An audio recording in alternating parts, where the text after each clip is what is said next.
خداوندی که بر ما جان آفرید، سخن گفتن اندر زبان آفرید. بار دیگر السلام علیکم به کل مردم دور از وطن، به کل مردم در داخل وطن.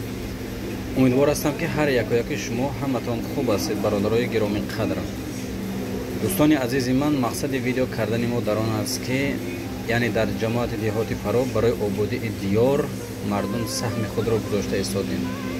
یعنی برای اسفالت کردن راه ها، برای لطاب ماندن راه ها، جایی که آب می رود، جایی که آب رو ندارد، برای اینکه لطاب می مانیم.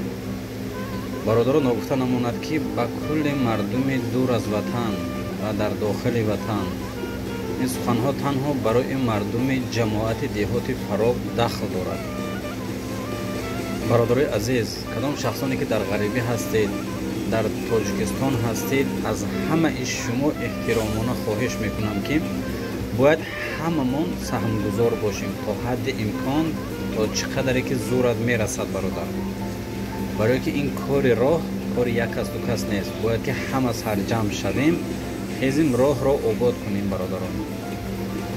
خیلی که اساسگزار صلح و وحدت، پیشوای ملت، پرزیدنت کشور محترم امام علی رحمان در هر برنامه خود میگویند که جوانان همیشه پیرو پیشوای ملت هستند. باید ما جوانان همیشه سعی و کوشش کنیم که برای آباد کردن وطن، برای آباد کردن دیار همیشه سهمگزار باشیم، آماده باشیم. بعد برادرها حرکت کرده خدا خواهد دستگیری میکنیم، یعنی دیار خود را آباد میکنیم انشاءالله که همین قدر که سهمگزار باشیم، آباد کنیم، برای خودمون این بسیار کار خیر است، کار ثواب است. کینه و عداوت رو از دلها بیرون کنیم. آدم یافته نمیشه، دوست یافته نمیشه، رفیق یافته نمیشه. هستیم بینید میلیون ها بودن رفتن، کی باید داره؟